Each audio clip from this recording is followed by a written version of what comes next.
শুভ সন্ধ্যা। আমি আজকে আবার আপনাদের সামনে এসআইআর আবহে দু চারটে কথা বলতে এলাম। আমরা দেখছি নির্বাচন কমিশন একটা স্বচ্ছ ভোটার লিস্ট প্রকাশ করতে চাইছে, অর্থাৎ কিছু সমস্যা যেগুলো আছে সেগুলোকে দূর করে স্বচ্ছ ভোটার লিস্ট। এই জন্য মানুষকে অনেক হয়রানি হতে হচ্ছে। তা আমি যেটা বলবো সেটা হলো, স্বচ্ছ ভোটার লিস্ট যদি প্রকাশ করতে হয়, প্রথম কথা মৃত ভোটারদের বাদ দিতে হবে। এই মৃত ভোটার বাদ দিতে কারো সমস্যা নেই। আধার যোগ করলে, আধার বায়োমেট্রিক করলে মৃত ভোটার দূর হয়ে যাবে। এরপরে কিছু মানুষ আছে যাদের আদ্য মৃত্যু ঘটেছে কিনা আমরা জানি না, যেমন নেতাজি ধরুন। সেরকম প্রত্যেকটা এলাকায় কিছু মানুষ থাকে যারা কখনো কখনো হারিয়ে যায়, তাদের আর খোঁজ পাওয়া যায় না, নিখোঁজ হয়ে যায়। তার ফলে তারা যে আদ্য মৃত্যুবরণ করেছে কিনা কোনো তথ্য বাড়ির লোকের কাছে কিংবা প্রশাসনের কাছে থাকে না। তার ফলে তার নাম বাদ দেওয়া মুশকিল হয়ে পড়ে। এটাও যদি আধার বায়োমেট্রিক যোগ করা হয় তাহলে এটাও বাদ চলে যাবে। তৃতীয় কথা, আমরা ভুয়ো ভোটার নিয়ে যে কথাটা বলছি, তার মধ্যে দেখুন, এক ধরনের ভুয়ো যাদেরকে বলছি তাদেরকে মানুষ এখানে হয়তো আগে থাকতো, কিন্তু এখনকার বর্তমান দিনে তাদেরকে কেউ চিনে না। তার ফলে অনেকেই তাদেরকে ভুয়ো বলে আখ্যা দিচ্ছে। আসলে এগুলো স্থানান্তরিত ভোটার বলাটাই ভালো, কারণ এদের মধ্যে অনেকেই বিবাহ সূত্রে বাসস্থান পরিবর্তন হয়েছে এবং সেখানে হয়তো নাম তুলে ফেলেছে, কিন্তু এখানে নামটা কাটা যায়নি কোনো কারণে। আবার কেউ কাজের সূত্রে অন্যত্র থাকে বছরের পর বছর ধরে এবং সেখানে কোনোভাবে নাম তুলে ফেলেছে, এখানে আর সেরকম আসে না, কেউ চেনে না থাকে। আবার কেউ বাসস্থান পরিবর্তন করেছে এবং নতুন বাসস্থানে ওখানে নাম তুলে ফেলেছে, কিন্তু এখানে নাম কাটেনি। এরকম কেস অনেক ঘটেছে। মানে এগুলো আসলে একই মানুষের হয়তো দু জায়গায় নাম থেকে গেছে, ডাবলিং বলা হয় যে ভোটারগুলোকে, এগুলো আসলে সেরকম ভোটার। তা এইগুলো নাম কেটে যাবে যদি আধার বায়োমেট্রিক যোগ করা হয়। এগুলোতে কোনো সমস্যা নেই, কারোরই কোনো সমস্যা হওয়ার কথা নাই।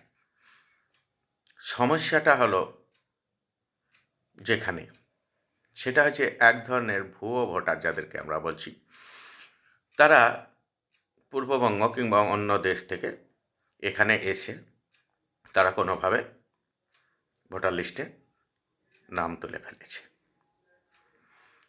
এটা অল্প কিছু হলেও এদেশে আছে বলে আমরা বিভিন্ন সংবাদ মাধ্যম জানতে পারি। তারা কিন্তু ডকুমেন্টস ধরুন বানিয়েই নাম তুলেছে ভোটার লিস্টে। সেখানে কিন্তু হিয়ারিং হয়েছিল, অফিসার ছিল, যাই হোক কোনোভাবে সে অফিসারদের ম্যানেজ করে হয়তো সে নাম তুলে ফেলেছে, না হলে তো সম্ভব হয় না। তাহলে প্রথম কথা, সেই অফিসারদেরই শাস্তিটা দেওয়া উচিত আগে, যারা নামটা তুলেছে। আর অন্য দেশের লোক এখানে নাম তুলেছে, নাম তুলুক, সেটা ব্যাপারটা না। তাদের তো স্বরাষ্ট্র দপ্তর দেখভালের কথা ছিল, কিন্তু সবসময় তো হয় না। এটা অত নিখুঁতভাবে করা, অত সেরকম পরিকাঠামোটা নেই। কিন্তু যখন খোঁজ পাওয়া যাচ্ছে যে এই লোকগুলো অন্য দেশ থেকে আসা, মানে অনেকে ভোটার লিস্টের 7 নম্বর ফর্মে অভিযোগ দিচ্ছেন যে এরা এ দেশের নয়, এরা ভুয়ো ভোটার। সেই অভিযোগটা তো নির্বাচন কমিশনের নেওয়াও উচিত না, এই অভিযোগটা করাও উচিত না সাধারণ মানুষের। এই অভিযোগটা করা দরকার স্বরাষ্ট্র দপ্তরে তথা পুলিশ প্রশাসনের কাছে। আমি এটা বুঝতে পারছি না পুলিশ প্রশাসনের কাছে অভিযোগ করলে তো পুলিশ তারা এদেশের না বাংলাদেশের, তারাই তো তদন্ত করবে। তদন্ত করলে যদি এদেশের হয় তাহলে তাদের নাম থাকবে, ভোটার লিস্টেও থাকবে, তারা এখানকার বসবাস স্থায়ী বাসিন্দা হিসেবে বসবাস করতে কোনো অসুবিধা নেই। আর যদি তদন্তে দেখা যায় তারা সত্যিই বাংলাদেশ কিংবা অন্য দেশের, তাহলে পুলিশ প্রশাসন তাদের বিরুদ্ধে উপযুক্ত ব্যবস্থা নেবে। আর উপযুক্ত ব্যবস্থা নিলেই তো তারা নির্বাচন কমিশনকে এটা জানাবে, তখন তাদের তো নাম এমনিই কেটে যাবে। এটা তো কোনো সমস্যা নেই। আমার তো মনে হয় কাজটা তো এইভাবে হওয়া উচিত, যে কেউ যদি অন্য দেশের লোক এখানে নাম তুলে ফেলে কোনো কারণে, তাদের নাম কাটানো, তাদের বিরুদ্ধে উপযুক্ত ব্যবস্থা নেওয়া দরকার দেশের। আর সেটা আইন অনুযায়ী করা দরকার। অটোমেটিক এই ব্যবস্থা নিলে নির্বাচনের তালিকা থেকেও তাদের নাম কেটে যাবে, এটাতে তো কোনো সমস্যা হওয়ার কথা নেই। আর বাদবাকি যেগুলো বললাম, মৃত ভোটার কিংবা যারা স্থানান্তরিত হয়েছে ভোটার, ডাবলিং ভোটার, বিভিন্ন জায়গায় নাম আছে, সেগুলো তো আধার বায়োমেট্রিক যোগ করলেই হয়ে যাবে, নামগুলো বাদ চলে যাবে। কিন্তু আমি বুঝতে পারছি না যে আধার বায়োমেট্রিক কেন যোগ করা হচ্ছে না। আধার বায়োমেট্রিক না যোগ করলে তো একই ব্যক্তির নাম বিভিন্ন জায়গায় থেকে যাবে।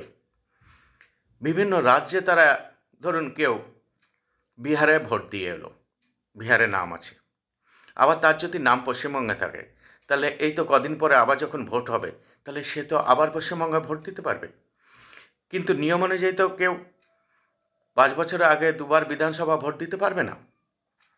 একই রকমভাবে কারো যদি পঞ্চায়েত এলাকায় এবং পৌরসভা এলাকায় নাম থাকে, নাম চেঞ্জ করে নিয়ে চলে গেল, কিংবা নাম থাকে, তাহলে তো তারা পঞ্চায়েতে ভোট দিতে পারবে, পৌরসভাতেও ভোট দিতে পারবে।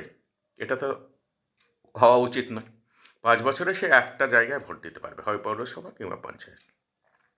তারপরে ডাবলিং ভোটারগুলো বাদ দেওয়ার জন্য, ভুয়ো ভোটার বাদ দেওয়ার জন্য আগে বায়োমেট্রিক, আধার বায়োমেট্রিক করা অতি গুরুত্বপূর্ণ বিষয়।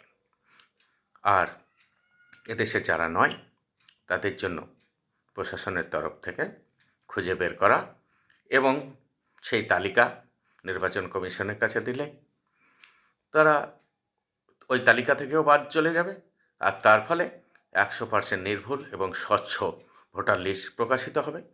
মানুষের তো কোনো হয়রানি হওয়ার উচিতই নয়, কিন্তু বিভিন্নভাবে মানুষকে দেখছি আমরা হয়রানি হতে হচ্ছে, কারণ নিয়মগুলো কেমন যেন একটু গোলমেলে মনে হচ্ছে। আমার মনে হচ্ছে না কাজটা এত জটিলতা করা উচিত ছিল। এআই টেআই লাগিয়ে একদম জগাখিচুড়ি করে দিয়েছে।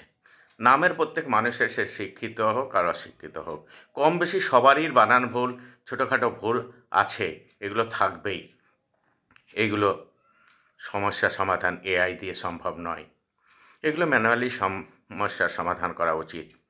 তাই আমার মনে হয় ঠান্ডা মাথায় সব কিছু ভাবনা চিন্তা করে স্বচ্ছ ভোটার লিস্ট প্রকাশ করা উচিত এবং সঠিক পদ্ধতিতে সেই দিকে এগোনো উচিত।